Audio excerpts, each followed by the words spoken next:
So about a week or two ago, I hatched some lace monitors. If you don't know what a lace monitor is, it is one of Australia's largest lizards. There is one right there in the back wall. He's asleep, so I can pick you up. So these are dangerous lizards. They have super sharp claws for climbing trees. They have very sharp teeth. They will get huge too. They will get about 6 foot long. He is completely asleep at the moment, but he is holding on to the point where there's no way you can get that lizard off you. Yeah, those are very sharp claws. Very cool lizards. I'm going to show you in this video how or how not to make a background like this. This is made with expanding waterfall foam and natural wood. Just needed something super quick for these little lizards to play in. You are completely hooked on. Look at that. Very cool lizards. Anyway, let's get started. Oh, I forgot to tell you about that one. Now try and get you off my hand with one hand. Okay, look at that. His tail's wrapped around. Come on. Okay, you stay there while I'll grab your friend. This little guy or girl was born with one eye. This is one eye. Well, that's his non-eye. There's his one eye there, as that one goes up my arm. Don't try this at home. This is home, by the way. Born with one eye, a dodgy jaw, and a couple of kinks. I know. Hopefully, she or he will survive. Has started eating. I'll show you in this video. But this is the main reason we've built this enclosure. All these guys, which are going super well, are going to be moved outside soon, where this little girl or guy is going to be babied and hopefully will turn into a big lizard with a giant kink and one eye. I know, it was just born that way. Don't ask me why it was born that way. There she is. She's going, nope. Your tail, you see your little tail? Really? What are you doing? But she should be fine. There's your tail, there's your tail. We will let her go in there. I will get this lizard off my arm and I will show you how I've made this enclosure. But anyway, the idea of this is foam background. We've got some of this, which is some leftover red sand. We have some driftwood. We're going to push the driftwood into the foam background and then sprinkle red sand over it, and hopefully it will all blend in perfectly. If it doesn't, for some reason, I have this stuff, which is a marine flex silicon. It is not like the stinky silicon that has ammonia, which absolutely stinks. This stuff is non-toxic, doesn't smell, and still acts exactly the same as silicon. So if our sand does not attach to our foam, we can just paint it with silicon and then attach our sand to that. Well, that was surprisingly fun. I've taken off the doors off this Exoterra enclosure, so I've got more access to it. And if we turn around so you can actually see it the right way, that is roughly what it's going to look like, hopefully, with background. So let's get started and foam.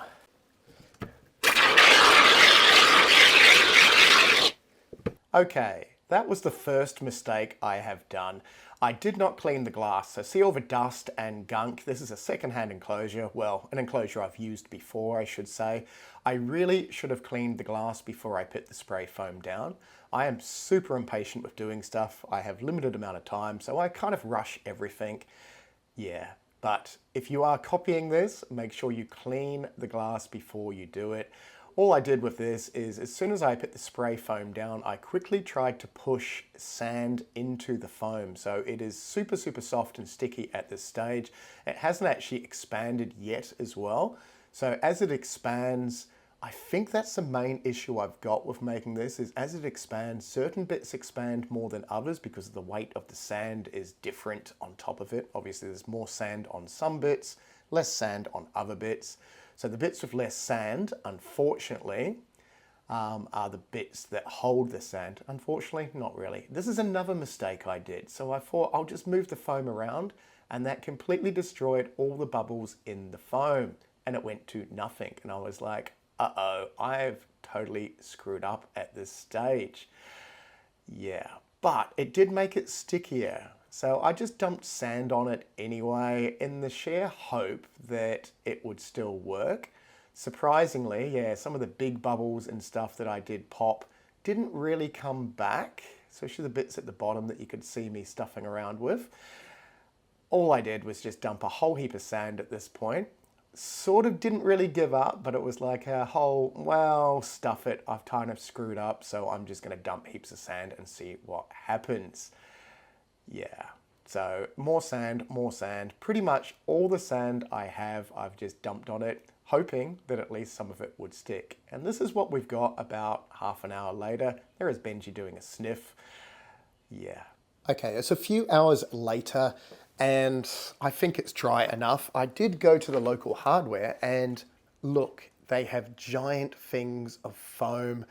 I'm not too sure if this works or not compared to the black waterfall foam, but it is a fraction of the price and it is a huge, huge container of it.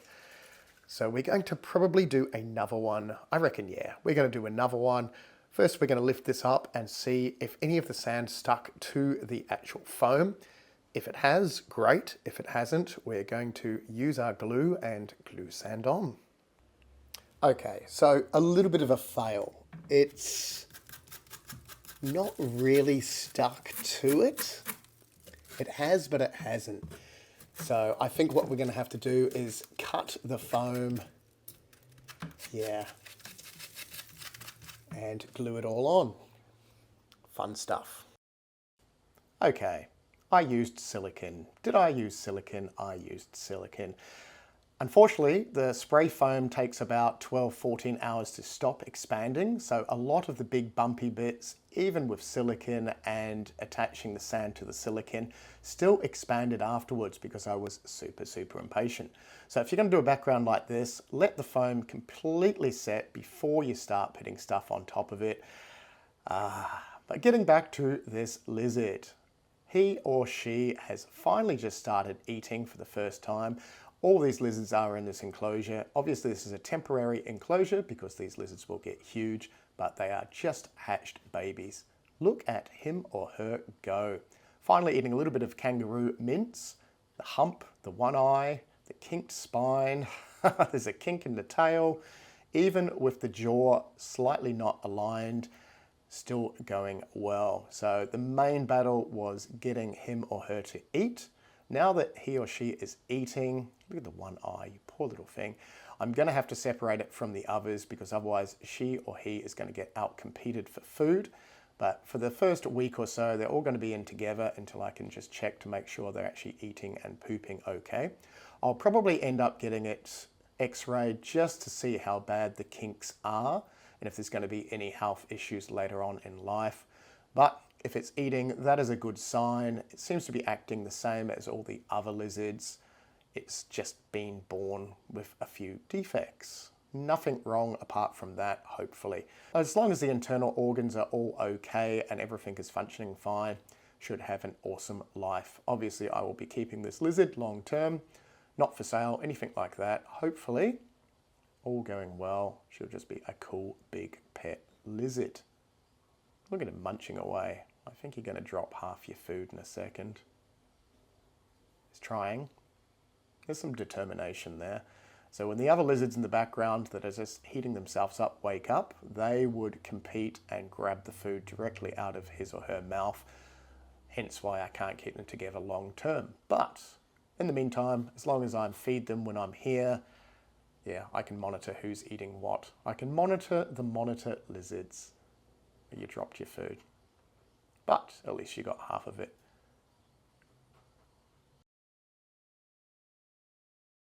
Okay, not incredibly happy with the last background. I thought I'll make another background. This time I'm using the foam from the hardware shop. That's why it's white and not black. I thought, it's super cheap. If I stuff this one up, it's not a huge issue.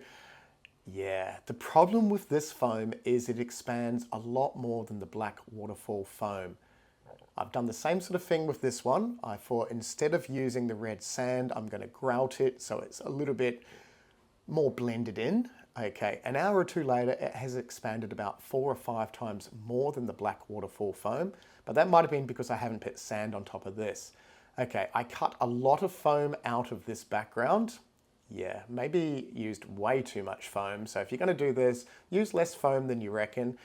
And then I grouted it. Oh, did I grout it? I grouted it to the point where I went over all the wood. And this is what it looks like. That is a little female Scalaris, which is another type of monitor lizard. These are super small, get around about 30 centimeters total length. So a lot smaller than the lace monitors in this video. But I thought, perfect size enclosure for this little girl, and she is exploring. This is about a week after I've made this enclosure. Yeah, she seems to like it. I don't know if I like it or not. An interesting thing as well is I did add some more foam to this just to block up all the little holes and bits and pieces so that the monitor lizard wouldn't get into little nooks and crannies. And it has blended in perfectly with that. So it's going to be interesting to see over time if the monitor can actually claw through this foam and destroy it or not.